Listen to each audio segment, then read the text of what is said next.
Welcome to Gene's Reviews, where I basically do whatever the hell I want. Hello everybody. Happy Monday. I know.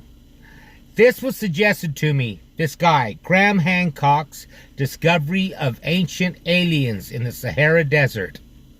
Anything to do with aliens, the pyramids, lost civilizations, I'm into it. So let's do it.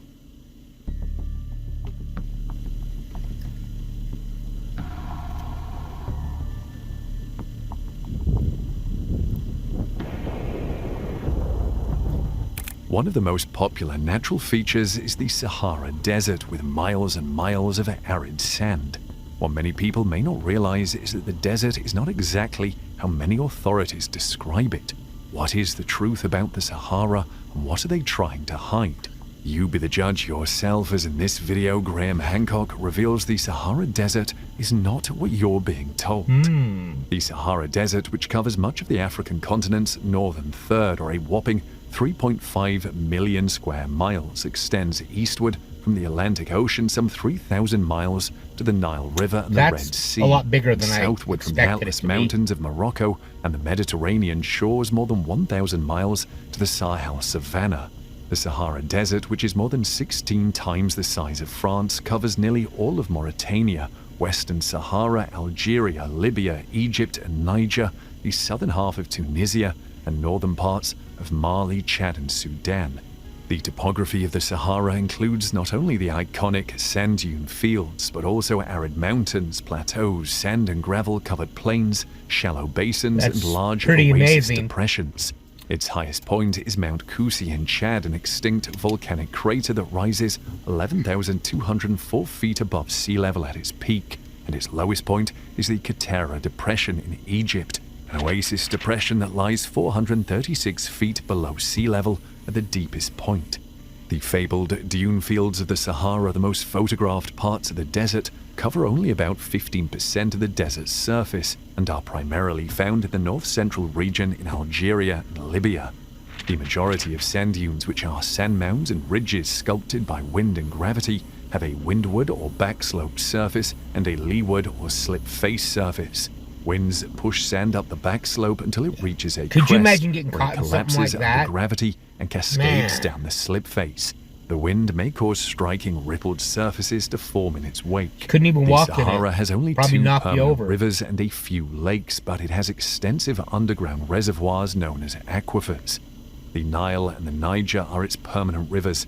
The Nile begins in Central Africa, south of the Sahara Desert, and flows north through Sudan and Egypt before emptying into the Mediterranean. The Niger River rises in Western Africa, southwest of the Sahara, and flows northeast into Mali and the desert before turning southeast and emptying into the Gulf of Guinea. The Sahara has 20 or more lakes, but only one with potable water: the vast but shallow Lake Chad, a constantly expanding and contracting body of water in Chad at the southernmost edge of the Sahara. Other lakes are So a that's salty the only stew one that you of could actually undrinkable water. drink. Aquifers in the Sahara Potable. frequently lie just below the surface of intermittent drainages known as wadis, which rise in mountain ranges and empty onto the desert floor. The aquifers occasionally discharge some of their water to the surface at locations known as oases, which are typically found at the bottoms of surface depressions. And if you want to experience one of the harshest climates on the planet, the Sahara has something for you. No, Typically, thanks. the Sahara landscape experiences very little to almost no rainfall, powerful and unpredictable winds, and wide temperature ranges. The annual average rainfall in the desert is a few inches or less, and in many places, much less. Over several years, no rain may fall in some areas. Then, in a torrential downpour, several inches may fall. Then there may be no rain for several years again. The prevailing wind, which blows from the northeast toward the equator all year, is responsible for the desert's aridity. As the wind blows southwest, the air warms, dissipating moisture that would otherwise fall as rain. Locally, hot winds frequently lift sand and dust particles from the desert floor, propelling them upward through cooler air as dust devils, or southwestward as fierce and blinding dust storms. During the summer, daytime air temperatures across the Sahara frequently exceed 100 degrees Fahrenheit. with the hottest air temperature ever recorded by meteorologists, 136 degrees, occurring on September 13th, 1922 at 136. Azizia, Libya. During the evening, the temperature may drop. When I lived in Bullhead City, Arizona, just outside, it's right kind of on the corner of Arizona, Nevada, and California, right by Laughlin, Nevada, Needles, California. The summer that I was there, I think it hit 120. But it's really, really dry. There's no humidity there at all, which I imagine that's what this would be, because there's no water. So 130, I handled 120. I didn't handle it real well, I'll admit that. But like today, it was 98 where I'm at, and it felt too hot for me. By 40 degrees or more due to clear skies. In the winter, freezing temperatures in the northern Sahara and milder temperatures in the southern Sahara are possible. Snow may fall in some of the higher mountain ranges and, on rare occasions, on the desert floor. The Sahara, the Arabic word for desert, is one of the world's most storied and unforgiving lands, evoking a poignant sense of time and nature's power, antiquity and legend, wonder and mystery. It has played host to some of the most pivotal moments in Western history. However, how many of the stories you have heard are true, and what is left unsaid? Enter Graham Hancock, the best-selling author of major international non-fiction books. I've heard the name, but I don't know The much Sign and a Seal about him, and you know? Fingerprints of the Gods. His books have been translated into 30 languages and have sold millions of copies worldwide. His public lectures, radio and television appearances, including the TV series Quest for the Lost Civilization and Flooded Kingdoms of the Ice Age, as well as his strong internet presence, have exposed his ideas to tens of millions of people. Hancock considers us to be a species with amnesia. Ours is not the first advanced, globe-spanning civilization to have existed on this planet. Well, I'm sure there of was that. another in the very distant past that has since vanished. This society, he claims, was destroyed 12,800 years ago by a natural cataclysm known as the Younger Dryas. The planet had been slowly emerging from its ice age, but global temperatures plummeted in a brief period of extreme climate change, and the survivors dispersed across the globe to pass on their secrets to our hunter-gatherer ancestors. Normally, this cooling is attributed to natural cycles, but some believe it was caused by a massive extraterrestrial collision. He's written a dozen best-selling books, appeared on Joe Rogan's podcast several times, and now has a Netflix series called Ancient Apocalypse.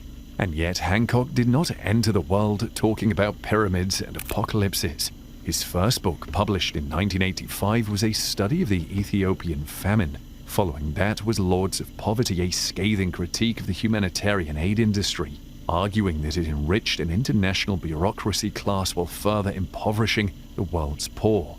He was a fixture on the British left, writing for The Economist from Africa and quoting Marx in the pages of The New Internationalist. But by the early 1990s, he was instead writing about ancient artifacts.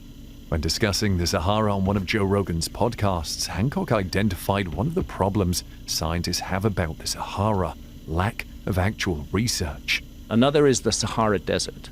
The Sahara Desert, tough place to work. I can understand why there's little archaeology done there.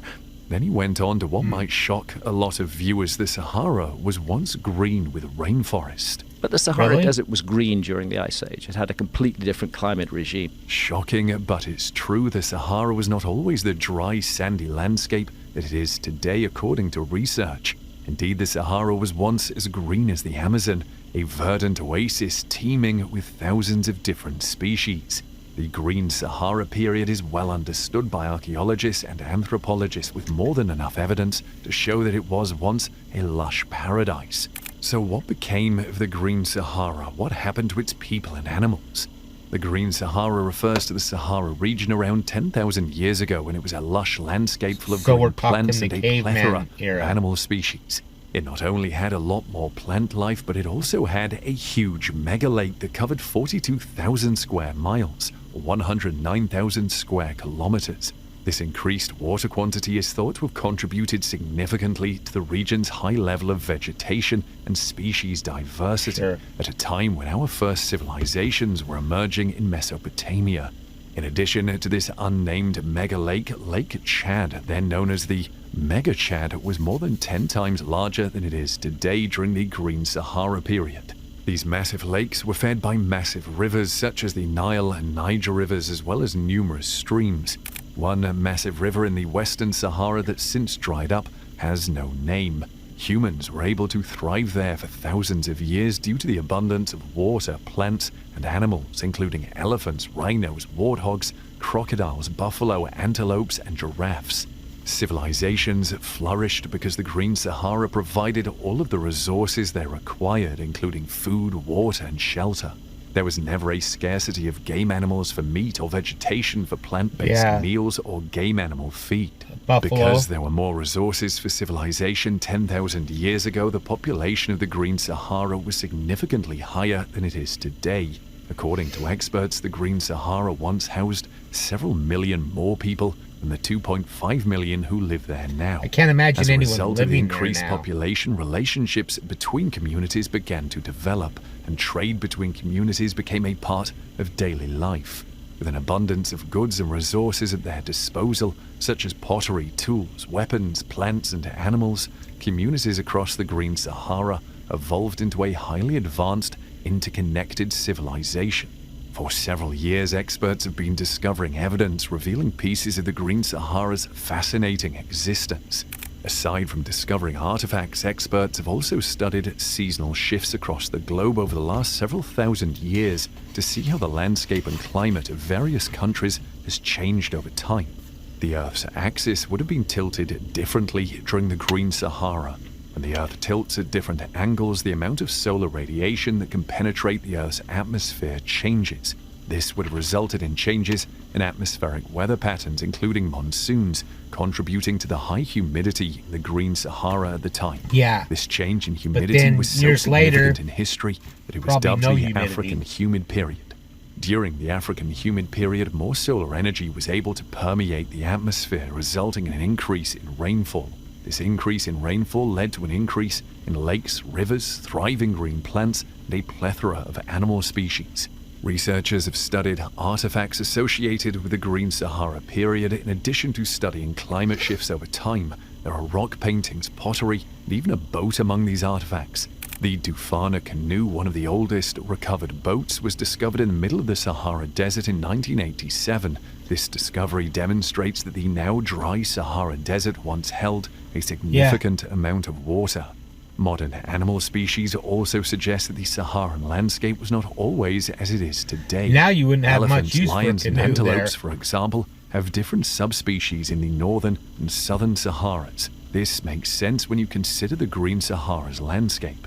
Because there are so many large bodies of water, it is likely that animals to the north were unable to meet animals to the south. This geographic barrier would have resulted in reproductive isolation between these groups, eventually resulting in allopatric speciation. These findings are being observed today in various subspecies across the Sahara. In addition, experts discovered rock art that shows evidence of animal rearing, such as cattle, sheep, and goats. That And their the theme version of dairy writing on the farming bathroom is wall. prominent in these works of art. In addition to animal and farming paintings, some paintings depict people diving, fishing, and swimming in the water. All of these historical discoveries confirm that the Sahara was not always the dry, sandy, desolate landscape that it is today. Instead, it was once green, a lush paradise, teeming with interconnected peoples and abundant wildlife. Though information about the people who lived in the Green Sahara is limited, we do have some understanding of their lives based on what we know about the Green Sahara. Those who lived in the Green Sahara would have lived near the shores of large lakes or the banks of raging rivers, close enough to fresh water and the abundant plants that grew from it. Some amazing They also learned to CGI. live off the land, most likely by fishing and diving for plants and other underwater resources. We know from the rock paintings that these people were also very interested in animal husbandry. animation, As I guess. previously stated, the paintings share a common theme of dairy farming, and there is even evidence of pottery being used to cure milk into cream and yogurt. This dairy curing would have provided additional foods for Green Sahara inhabitants, as well as more easily digestible foods for lactose-intolerant individuals. The fact that they were able to recognize that dairy could cause unwanted symptoms in some people demonstrates that they had some level of understanding about various medical conditions. As the Green Sahara began to dry out, the people who found themselves living in an increasingly arid world would have stayed close to whatever water remained. They would have had to continue moving from less water to more water as the landscape changed over time. And as the Sahara dried up, the highly advanced civilization of ancient Egypt rose, taking advantage of the changing landscape. The people of the Green Sahara are likely to have interacted with the ancient Egyptians, and they may have even collaborated to share resources and develop new technologies at the time.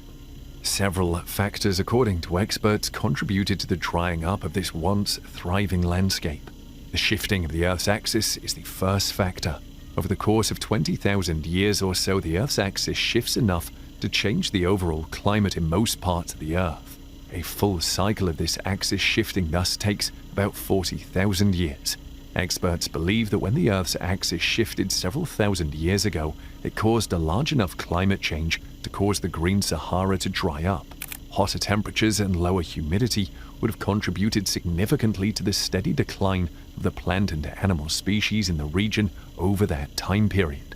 The second factor is how human impact has altered this landscape's natural ability to evolve over time. Evidence from human migration across the Sahara shows a link between community movement and a decrease in plant life over time. So 20,000 years However, from now, it's unclear which where I caused live, which. Did plants die because humans weather used would them be a while lot migrating, different. or did humans migrate because the plants died? One theory supporting the former is that the people of the Green you're still Sahara here. allowed their goats to overgraze the region, causing the plants to die. This would have also resulted in topsoil erosion in the Sahara, preventing future plant growth. In addition to the already changing climate caused by the Earth's axis, they could have begun to deplete the Green Sahara's resources faster than it could replenish them. This would explain why the Sahara dried up even faster after the most recent African humid period compared to any previous climate shifts before humans. Climatologists believe that without human intervention, the transition from the Green Sahara to the now dry Sahara would have been much slower. Hancock then said something that reveals the importance of the Sahara in understanding how humans got here. We should consider the possibility that missing parts of the human story are there, and then under the continental shelves, because sea level rose 400 feet. These are three domains that archaeology has largely not investigated. There have been many discoveries from the Sahara that have made scientists take another look at what we always believed about the ancestral line of humans. One of them is a 7-million-year-old fossilized skull discovered in the southern Sahara, which experts agree could challenge the conventional view of human evolution. It pushes back unmistakable evidence of hominids, the line of ape men that ended with only one species, Homo sapiens, by 1 million years. It's the oldest member of the human family discovered thus far, and it is 3 million years older They than used any AI to previous create skull. a lot of this It video. also implies that the story of Like right human there. origins in Africa is far more complicated than anyone imagined. According to Daniel Lieberman of Harvard University, this will have the impact of a small nuclear bomb because it fills a gap of 5 million years in terms of the skulls of fossil creatures related to us. Sahelanthropus chadensis, dubbed Tuma by its French, American, and Chadian discoverers and published today in the journal Nature, is so far only a cranium and lower jaw discovered in the wind-scoured sandstone of northern Chad. Tuma resembles a chimp from behind, and its brain capacity is comparable. However, from the front, it has a massive brow ridge, which is associated with much later human ancestors. Its face and teeth are also more human than ape-like. Tuma is arguably the most significant fossil discovery in living memory, rivaling the discovery of the first ape man, Australopithecus africanus, 77 years ago. Much of the search for human ancestors is focused on East African or Ethiopian fossil beds. Many discoveries have been made using tantalizing jaw or limb fragments and, in one case, footprints. However, Tuma's skull was discovered more than 1,500 miles to the west in the Jurab Desert's Tauros-Menala region. Michael Brunet of the University of Poitiers made the discovery more than 20 years ago. Tuma was most likely a male about the size of a modern chimp and lived 6 to 7 million years ago in a mixed habitat of forested lake, wooded savanna, and desert. A close examination of the creature's teeth could reveal information about what it ate and how it lived. The new hominid exhibits a unique combination of primitive and derived characters, implying a close relationship to the last common ancestor of humans and chimps, implying him as a likely ancestor of all later hominids. These findings fundamentally alter our understanding of the earliest stages of hominid evolution. The discovery was dated indirectly by the presence of other creatures known to have roamed Africa more than 6 million years ago. They discovered the fossilized bones of more than 42 different fish, reptile, and primitive mammal species in the same rocks, including carnivores, elephants, three-toed horses, giraffes, antelopes, hippopotamuses, wild boar, rodents, and monkeys. They named their find Tuma, which means hope of life, because it's the name given to babies born just before the dry season in the region. However, to know more, we require bones from the rest of the animal's skeleton. Was it walking straight? That is a critical question that we have yet to answer. It is unknown if it was meat-eating. It was most likely vegetarian, according to the assumption. At the time, the majority of apes were. Now, there were apes in Africa 9 million years ago, and an Australopithecine or southern ape left behind a skull about 4 million years ago as evidence of the arrival of a possible human ancestor. Until Tuma, the fossil evidence from the 5 million year gap would have been enough to fill a shoebox. The Tuma discovery confirms that the ancestors of modern humans diverged from those of great apes like chimps more than 7 million years ago. However, researchers warn that the true message of Tuma is that there may have been many unknown actors in the drama of human evolution. There have been several extinct lineages identified, but there could be more. Nobody knows which species played supporting roles and which were the main characters in the story of human ancestry. It's unclear how and where Tuma fits into the story. However, the age of the discovery tempts researchers to place Tuma near the point where humans and chimps diverge. Early anthropologists viewed human evolution as a stairway with simple steps leading from ape ancestor to modern man. The image is now of a family tree with murky connections. Aurorin tuganensis, the so-called Millennium Man, was announced in 2000 as one of the enigmatic cousins. A few bones and teeth point to a walking, tree-climbing creature that lived nearly 6 million years ago in Kenya's Tugan Hills. Aurorin means original man in Tugan, but is it related to apes or men? Ardipithecus ramidus, discovered in Ethiopia in 1994 and again in 2001, lived more than 5 million years ago according to teeth, jawbone, collarbone, and a single toe bone. It walked upright as indicated by the toe bone. Ardipithecus clung to life. There was a descendant species there until 2.5 million years ago.